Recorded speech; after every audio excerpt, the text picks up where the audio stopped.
we'll move on to cover Enterococcus, which was formerly a member of the group D Streptococci. There's not so much we need to cover, so this video will be a quick one, but let's start by thinking about the name, Enterococcus. Entero clues us in that it inhabits our intestinal tract, and coccus is especially important to pay attention to so that you don't inadvertently confuse Enterococcus, the gram-positive cocci, with a completely different bacteria, Enterobacter, which is a gram-negative rod. I've done it a few too many times. So to make sure that you don't confuse the two, we'll base the whole scene around coccus and title it Protest at the Caucus. A little play on words there. So here it is. Here's the protest in front of the caucus, specifically the California caucus. Before I talk about why it's a California caucus, let's draw this dude standing alone out in front of the crowd holding a sign.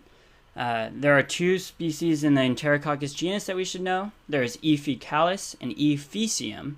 Faecalis is represented by the mass of people underneath the California caucus sign. Faecium is represented by the protester in the foreground holding the sign that says "Stop the Fees."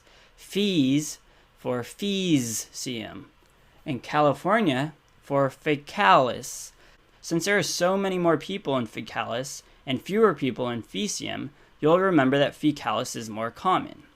So faecium occurs less often, but it's kind of a superbug that causes more serious problems. So we've made the protester in the foreground a little buffer to remind you that faecium is more dangerous. But both Enterococci are pretty tough cookies. They're able to grow in mediums of up to 6.5% sodium chloride. To represent this, we'll play on the whole resist the 1% Wall Street protests, but write resist the 6.5% Northern California, again meaning it can grow in 6.5% sodium chloride. Okay, so since the guy up front is more dangerous, we'll stick a police officer on him. Notice the police officer is trying to hit him with a billy club, but he's resisting being hit by the billy club. We may go so far as to say he's showing that he's billy resistant. As you may have guessed, we're trying to communicate that Enterococcus is bile resistant. And just to make this doubly clear, we'll add the bile resistant boots that strep viridans had in our previous video. Now we're at my favorite part of the sketch because I think it's ridiculously clever. We're going to cover 3 of the main infections of Enterococcus in one symbol. The protesters are holding a sign that says, "Do you heart trees?"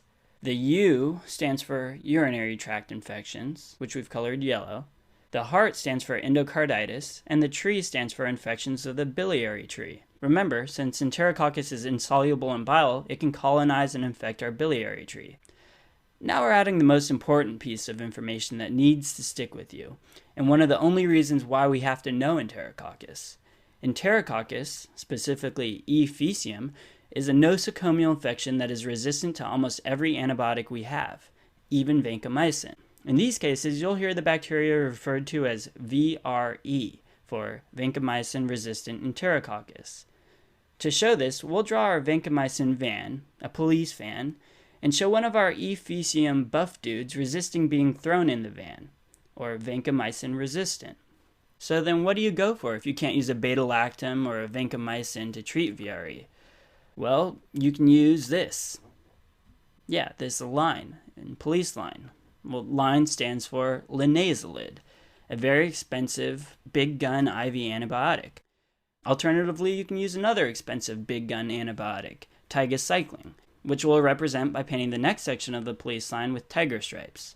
So treat it with either tigecycline or linezolid. And that's it. A perfect level of detail that you should know for Enterococcus.